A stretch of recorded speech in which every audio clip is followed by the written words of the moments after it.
শহরের বিখ্যাত গলি, যার সামনাসামনি দুটো রেস্টুরেন্ট ছিল, সমুদ্রী স্বাদ আর মাছলি রেস্টুরেন্ট, আর Raju Tandoori House Chicken Restaurant. দু জায়গাতেই গ্রাহকের ভালো ভিড় থাকতো, কিন্তু কিছু সময় ধরে রাজুর রেস্টুরেন্টে ভিড় বেড়ে গেছিল। এই জন্য গোপালের হিংসে হতে শুরু করলো। গোপাল বাড়ি আসতেই, কি হয়েছে, এত রেগে আছো কেন?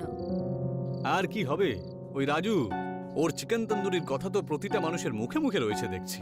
পুরো বাজারে শুধু ওই নিয়েই কথা চলছে। আমার গ্রাহকেরা পর্যন্ত ওর দোকানেই যেতে শুরু করেছে। এতে হিংসে করার কি আছে? তুমিও নিজের মাছের স্বাদ আরো বাড়িয়ে দাও, লোকেরা আবার ফেরত চলে আসবে। রাজু নিজের কিচেনে তন্দুরি মশলা চেখে দেখছিল। তখনই একজন গ্রাহক দ্রুত পায়ে ভেতরে এলো। এই যে রাজু ভাই, তুমি জানো বাইরে কি হচ্ছে? কি হয়েছে? রাজু মীরা বাইরে এলো আর সামনে গোপালের রেস্টুরেন্টের দিকে তাকালো। ওখানে একটা বড় বোর্ড লাগানো ছিল, চিকেন স্বাস্থ্যের জন্য ক্ষতিকারক, মাছ খান আর সুস্থ থাকুন। এই গোপালের এত সাহস হলো কি করে? প্রথমে ভেবে দেখো যে ও এরকমটা কেন করলো। কেন করবে? পরিষ্কার আমার ব্যবসা হচ্ছে ভালো চলছে তো, সেই জন্যই ওইসব করছে। ওকে উচিত শিক্ষা দিতেই হবে বেটা হিংসুটে।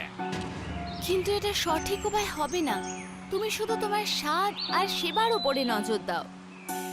না মেয়েটা না, ও যখন এই খেলা খেলতে পারে তাহলে আমিও দেখাতে পারবো যে রাজু হলো সবার চেয়ে বড় খেলোয়াড়।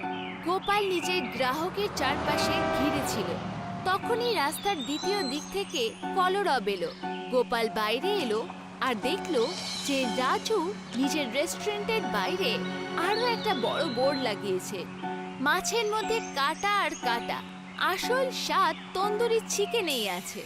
বাহ, ভালোই শুরু করেছে রাজু, কিন্তু এত সবে শুরু হলো। দ্বিতীয় দিকে রাজু ও গোপালকে ঘুরে দেখলো। দুজনের মধ্যে এখন যুদ্ধের পরিবেশ সৃষ্টি হয়েছিল। গোপাল নিজের রেস্টুরেন্টে বসেছিল। তখনই ওর সব থেকে প্রিয় কর্মচারী রমেশ ভেতরে এলো। মালিক, আমি খোঁজ নিয়েছি সেই ব্যাপারে যেটা আপনি জানতে চাইছিলেন। তো কি সেটা বল। আরে রাজু চিকেন তন্দুরিতে যে মশলা ছেটায় সেই মশলা হলো এক ধরনের বিশেষ মশলা। ওই সিক্রেট রেসিপি যদি আমরা পেয়ে যাই না, তাহলে আমরা তন্দুরি মাছ তৈরি করে ওর অহংকার দাবিয়ে দিতে পারি। ওরে হীরা, ওই মশলা আমরা আনবো কি করে সেটা বল দিগিনি।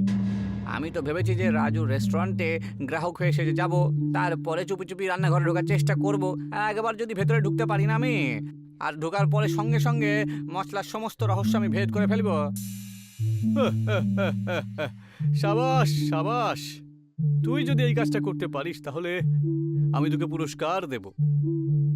ওর এখন পুরো বিশ্বাস ছিল যে ও এবার রাজুকে হারিয়েই দেবে।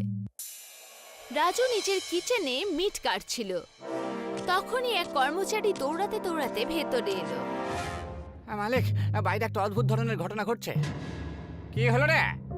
এই দেখুন না, এই খবরের কাগজে কি ছাপা হয়েছে? সমুদ্রের স্বাদের মালিক গোপাল দাবি করেছে যে চিকেন শরীরের জন্য খুবই নাকি বিপজ্জনক। মীরা এইসব দেখে চিন্তিত হয়ে গেল।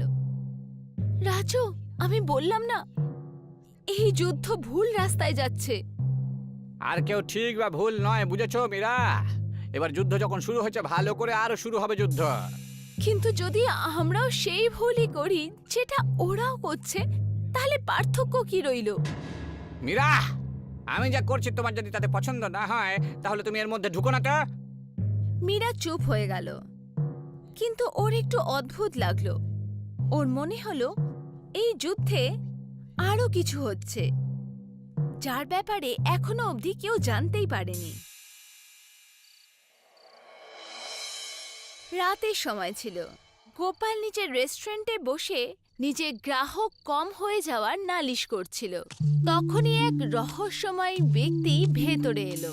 ইনি সেই চালাক লোক ছিলেন যে দুজন রেস্টুরেন্টের শত্রুতার লাভ ওঠাতে এসেছিল।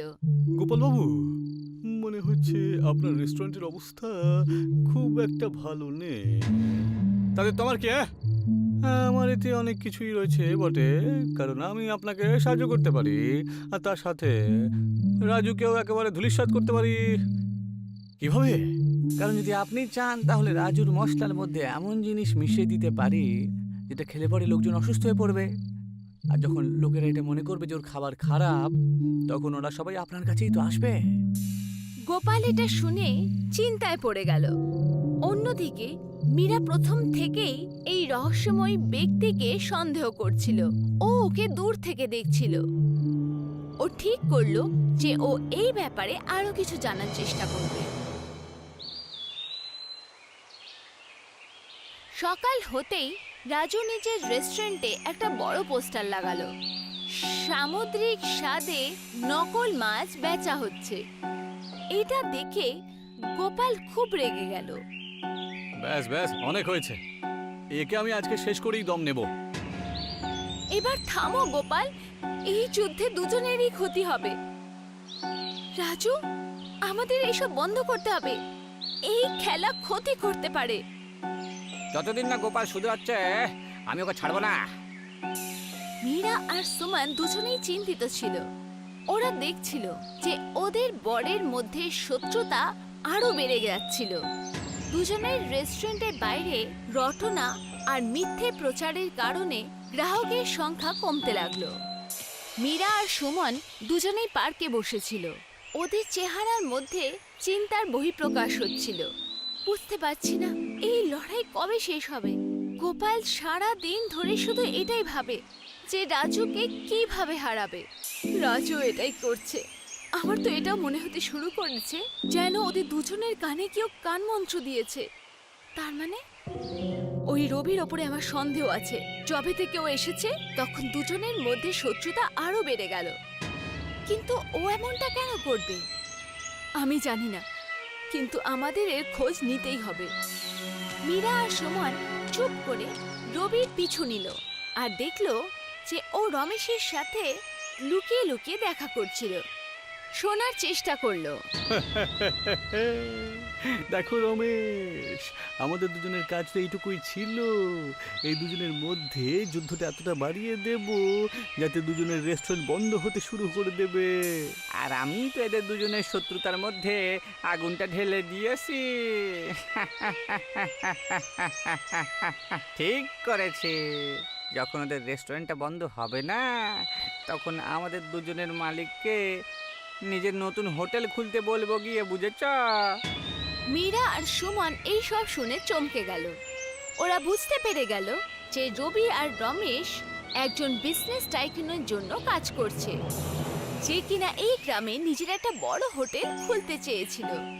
মানে এই লড়াই অন্য কারোর লাভের জন্য ছিল, আর আমরা সবাই ওর ছেলে ফেসে গেলাম।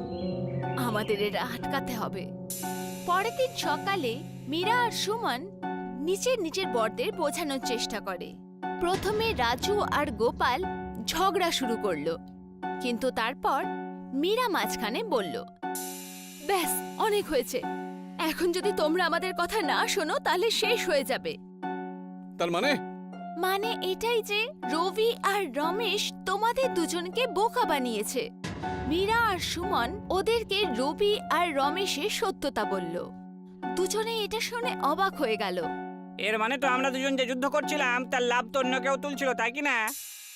আর আমরা রাগ রোষে এতটাই অন্ধ হয়ে গিয়েছিলাম যে এদের চক্রান্ত দেখতে পেলাম না। রাজু আর গোপাল মীরা আর সুমনের সাথে মিলে একটা যোজনা বানালো। রবি আর রমেশকে ডাকলো, আর ওদের মনে হলো যে ওদের ষড়যন্ত্র পূরণ হতে চলেছে। তখনই পুলিশ অফিসার চলে এলো। তোমাদের সব পর্দা ফাঁস হয়ে গেছে, বুঝেছো? এবার তোমরা দুজন জেলে যাবে। পুলিশ ওদের দুজনকে ধরে নিয়ে গেল। রবি আর রমেশকে ধরে নেওয়ার পর গোপাল আর রাজু একে অপরকে দেখল। এবার লড়াই বন্ধ। আমরা দুজন নিজেদের ব্যবসা ভালো করে করব, কিন্তু সততার সাথে আর সম্মানের সাথে। একদম। রাগ রোষের মধ্যে কেউ জিততে পারে না, তাই না? আসল জিত তো ভালো স্বাদ আর পরিশ্রমই আছে। সুমন আর মীরা নিশ্চিন্ত হলো। দুটো রেস্টুরেন্টে আবার আগের মতন হয়ে গেল, আর গ্রাহকদের ভিড় বেড়ে গেল। এখন দুজনে একে অপরের সাথে প্রতিযোগিতা তো আছে, কিন্তু সততার সাথে।